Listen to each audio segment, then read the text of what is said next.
പ്രതീക്ഷിച്ചില്ല. കഥ പോലും അറിയാതെ വന്നാണ്. തീർച്ചയായിട്ടും കരയുകയും ചെയ്ത്. ഞാൻ പറയും, പഴയ നമ്മുടെ ദിലീപിന്റെ ഒറ്റ ഫിലിമില്ല ഞാൻ കാണാത്തത്. എല്ലാ കാസറ്റും ഉണ്ട്. പക്ഷെ ഞാൻ അതേപോലെ ഫീല് പഴയ തിരിച്ചു വരവ് ശരിക്കും ശക്തമായി തിരിച്ചു വരാം. സമ്മതിക്കണം. അമ്മ സിംഗ് ഏറ്റവും കൂടുതൽ ഇഷ്ടപ്പെട്ട സിനിമയായിട്ടുണ്ട് പടം. നല്ല ഇമോഷണലാവുന്നു.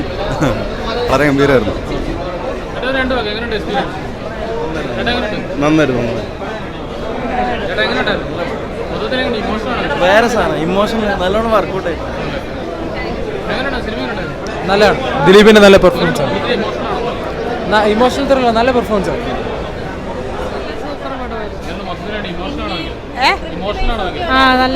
നല്ല ഇതാണ്. നല്ലൊരു പടം.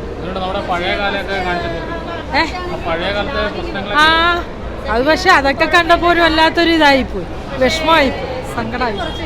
ശരി, തീർച്ചയായിട്ടും നല്ലൊരു ചിത്രം കണ്ട സംതൃപ്തി തന്നെയായിരുന്നു. രതീഷ് രഘുനന്ദൻ എന്ന സംവിധായകൻ്റെ രണ്ടാമത്തെ ചിത്രം ജനങ്ങളെ ഏറ്റെടുത്തു എന്ന് തന്നെ പറയാം. തീർച്ചയായിട്ടും നമ്മുടെ ദിലീപേട്ടൻ്റെ അതിശക്തമായിട്ടുള്ള തിരിച്ചുവരവാണ്. തങ്കമണി ഒരു റിയൽ ലൈഫ് ഇൻസിഡൻസ് ആയതുകൊണ്ട് ഒരു ഇമോഷണലി ഭയങ്കര കണക്റ്റഡ് ആണ് പടം. ദിലീപേട്ടൻ്റെ ഒരു മാക്സിമം അതിൽ പടത്തിൽ ചെയ്തിട്ടുണ്ട്. റിയൽ ലൈഫ് ഇൻസിഡൻസ് ആയതുകൊണ്ട് നമുക്കത് തിയേറ്ററിൽ എത്രമാത്രം പ്രേക്ഷകർ കണക്റ്റഡ് ആവും എന്നുള്ളതാണ്. ഇമോഷണലി ഭയങ്കര കണക്റ്റഡ് ആയതുകൊണ്ട് അതെല്ലാവരും ഏറ്റെടുക്കും എന്നുള്ളതാണ്. പടം കൊള്ളാം. ഭയങ്കര കണക്റ്റഡാണ്. ഇമോഷണൽ ഭയങ്കര കണക്റ്റഡാണ് പടത്തിൽ.